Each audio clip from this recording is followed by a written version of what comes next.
5 and 6 tours, combat tours. That's not just stressful on our men and women, it's stressful on their families as well. And we got to do better by them. So I think there's a paradigm shift as far as how do we now develop the military to fight on this new 21st century battlefield. How do we introduce our forces? And that's what we got to get to.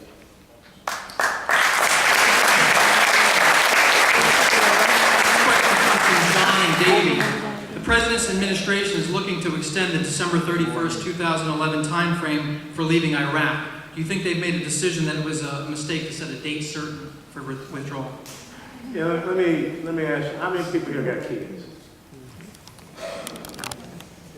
If you tell your kids that 3 days from now, I'm going to come up and I'm going to inspect your room, what do you think is going to happen all the way up until that point when that third day hits? And then what do you think is going to happen right after that third day? You know, you have to have what is called conditions-based operations. And let me tell you something. You can't make certain people like us. Just not going to happen. So we have to understand what is the good enough factor. What is the 70 to 75% solution? And then we have to move on. And I think that's what we must attend with. But I will tell you this. You're dealing with people, an adversary, and he's very patient. And he's going to wait you out.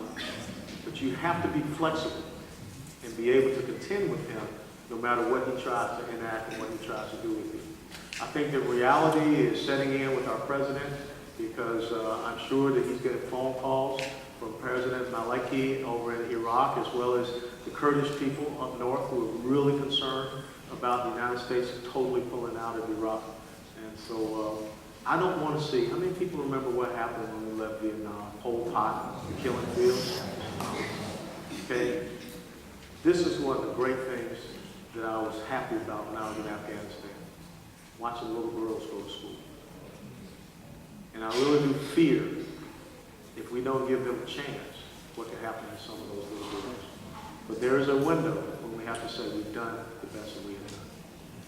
This question is from Roger in Davie. What is your reaction to the Department of Justice dropping any plans to prosecute CARE, the Council on American-Islamic Relations? Well, first of all, I would ask, why did you drop that case? And I think that is something that the chairman of the Judiciary Committee, Representative Lamar Smith from Texas, would need to probably call Attorney General Holder over and have a congressional hearing on.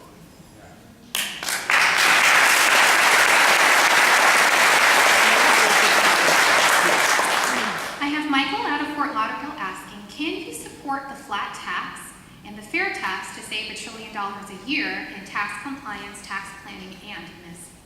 Well, I think the most important thing is that, you know, the fair tax, a national sales tax, you know, that may be an end result. And what that is a consumption tax.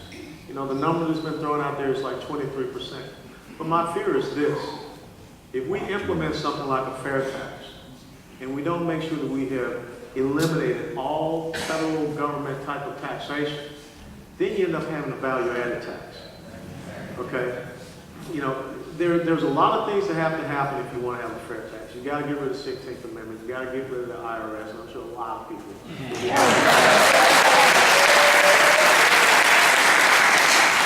But I think the thing that we can go to immediately without a lot of pain and angst is a flat tax. Personal income tax somewhere 15 to 17% across the board for everyone, and then also with, you know, the deduction for children. This is my concern. The progressive tax code that we have in the United States of America, that 67,000-page document full of loopholes, it lends itself to a system of class warfare. Because on tax day, 47% of wage-earning American households did not pay federal income tax. How about GE? Everyone, yeah, well, GE didn't pay any, and it had 77% profit. That's, you know, corporate tax rate. But we've got to make sure that Americans are stakeholders and shareholders in our country. So I think the immediate thing we can go to is a flat tax, and then maybe we can work towards a fair tax later on. Okay, just 2 more questions. I have William out of Deerfield Beach asking, why can we not get a $20,000 tax credit to create demand to pre-start the housing market? I don't see why we couldn't. I mean, I will take that back, and And I will sit down to the folks in the Ways and Means Committee, Chairman Dave Camp, and I'll present that to them. Okay, and the last one that I have is from Robin, also out of Deerfield. And her concern is that when speaking to many in the healthcare profession, she's told over and over again about Medicare fraud and misuse of funds. So how can this be addressed without increasing the federal government tax?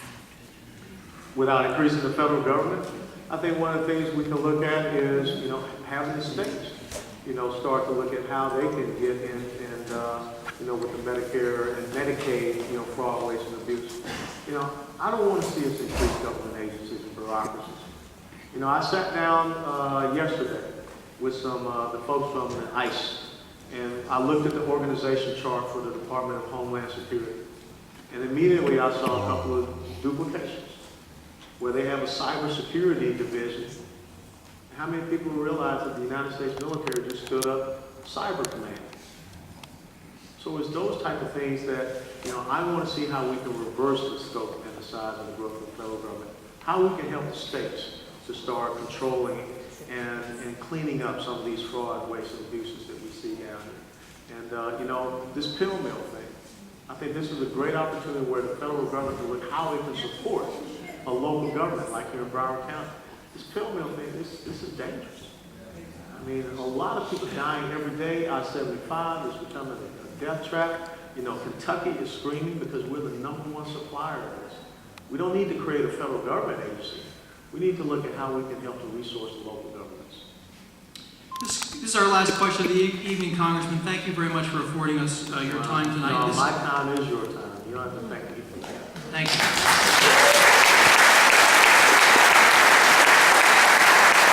This comes from Frida in Hollywood. Her question is, are there any plans in Congress to mitigate the effects of the so-called Food Safety and Modernization Bill, which the Republicans helped to pass during the lame duck session?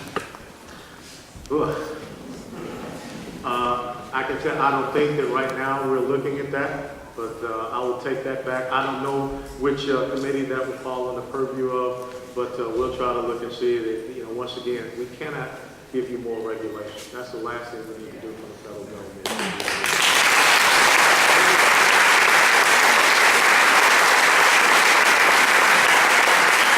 Let me close by saying this. It is an absolute honor and a privilege to represent the people of Congressional District 22. And I mean every person in Congressional District 22. Because if people don't believe that my only concern is to make sure that their life, their liberty, and their pursuit of happiness is protected for themselves and for future generations, then they don't know who I am. So, as I said earlier, I kind of been shot at, almost blown up, used to jump out of airplanes in the middle of the night. It takes a whole heck of a lot to scare me.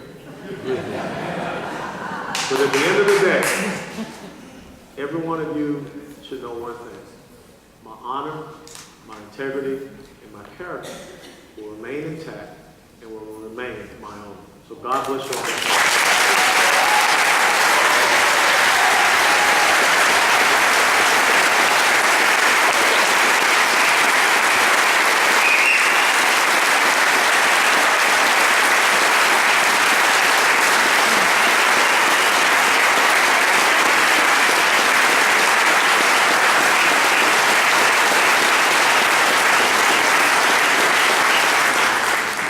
And I still have time to make the Chick-fil-A.